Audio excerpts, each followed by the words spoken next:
Today's fun headlines from CBS News. Quote, Pakistani man arrested near U.S.-Canada border in foiled October 7th terror plot. CBS further states, 20-year-old Mohammed Shahzeb Khan was traveling to New York City with plans to attack Jews in a mass shooting, unquote, to celebrate October 7th, the one-year anniversary.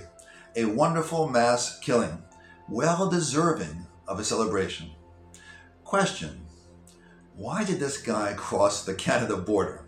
Would they actually check people, their IDs and stuff like that? Besides his hate, his IQ is also a problem. It ain't Mensa level. Why not cross the Mexico border? They give you a cell phone, money, a court date for 2038, and a hotel room in New York City. Okay, it's a shared room. I get it.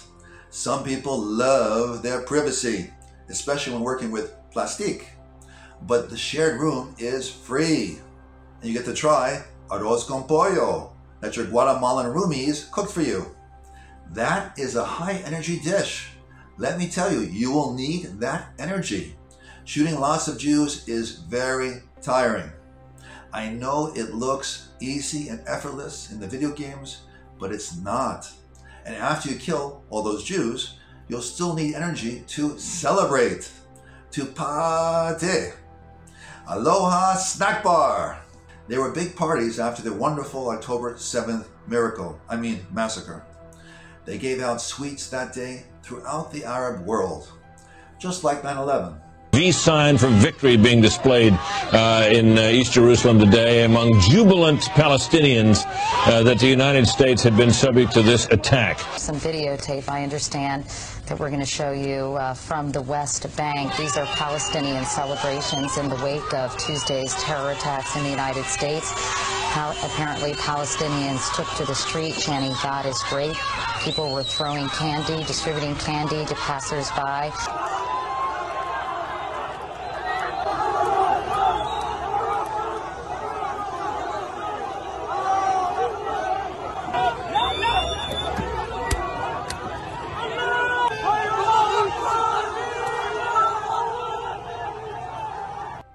Another question, why does this Canadian Muslim man want to kill lots of Jews in New York City?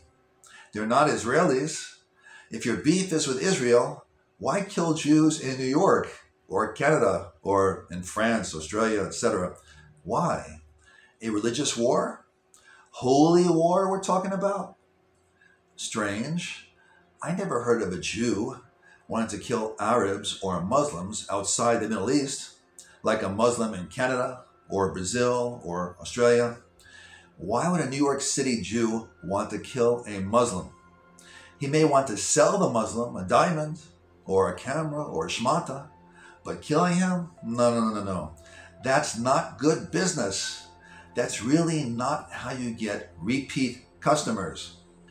If it is a religious war, it's one direction only. Muslims trying to kill Jews. The media pretends the Middle East is only in turmoil because Israel is so unfair, so evil, so racist. Yet these Islamist attacks on Jews or Christians all over the world have nothing to do with Israel. The Jews in other countries are simply not Israelis. This is religious war, and it really is one direction. In Israel, there are 2 million Arab Israelis, citizens of Israel. The vast majority are Muslim. The media always ignores that fact. And the fact they are perfectly safe in Israel. Nobody is harming them. When I went to Israel, I ate at Muslim Arab restaurants. I went to the beach. I saw Muslim Arabs there. On the bus, I sat with Muslims and they spoke with me. Wherever I went, there were Muslim Arabs.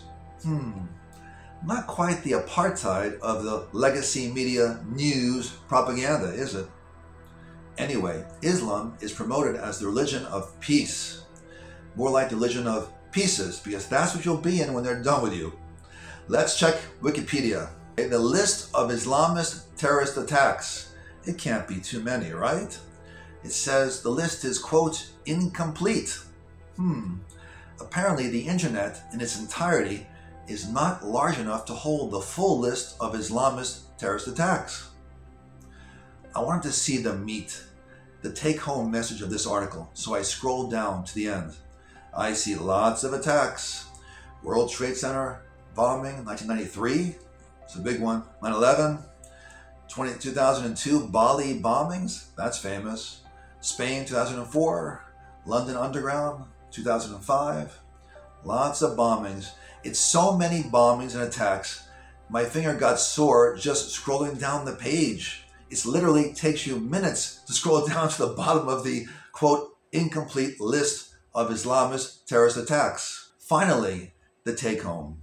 It says, quote, according to Fundapol, a French think tank, between 1979 and May 2021, at least 48,000 plus Islamist terrorist attacks took place worldwide, causing the deaths of at least 210,000 plus people, end quote. Okay, that's 42 years total, 48,000 terrorist attacks, over 1,000 attacks per year on average. It's about 3 attacks per day worldwide, per day. Every day, 3 attacks for 42 years. A very peaceful religion. It says, quote, the average of 4.4 persons dead per attack. So about 13 deaths per day on average, every day for the past 42 years. 210,000 plus deaths. And you thought smoking was dangerous. Remember, these are Islamist attacks, not Islamic, which just means Muslim. Islamists are global jihadists. They want to spread Sharia law worldwide, or at least to begin with in their own country. You know, the convert to Islam or die crowd.